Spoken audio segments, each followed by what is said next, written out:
So if you buy a $10,000 machine on year 1 to 4, you can write off $1,000 off that machine. On year, on year 5, you receive $5,000 on that machine. And then on year 9, you receive another $1,000. The final deduction is the final $1,000 off that $10,000 machine that you receive on year 9. So over the course of 9 years, you can deduct about $6,000 off of your $10,000 purchase. So those are the things you got to think about. And then you got to identify your employees correctly. What do I mean by that?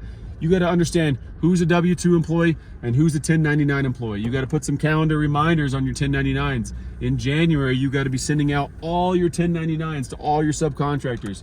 And so you put it in a calendar reminder of when those are due. And if you use something like a QuickBooks and you input all your subcontractors into QuickBooks, you can simply just do a generation of what you've paid those individuals, and you can send out their or 1099s that particular way. So those are some simple things that you can do for construction accounting or taxes. Another thing is you can write off, you can have your children, if you're an LLC, a sole proprietor, you can have your children as employees in your company. What do I mean by that? You can write your children a check for, I think it's $12,500 per year, tax deductible for that year.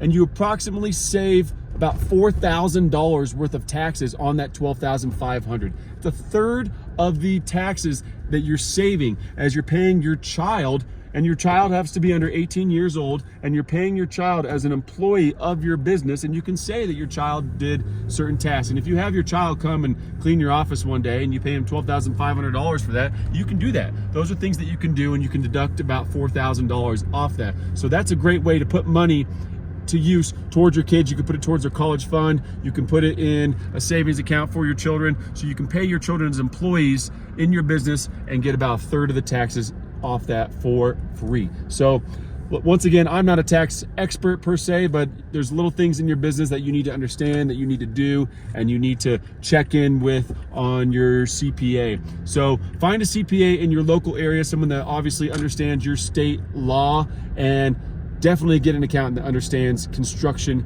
accounting, and taxes, because it's a different beast. Construction is just a different beast in general. So that being said, those are some of the simple things and ideas that I could throw out to you for construction taxes. So that's all I got. Once again, you can go over to davidwintzer.com to get your free downloadable templates. And all I ask in exchange is that you like, subscribe, and share this YouTube channel with one of your friends today.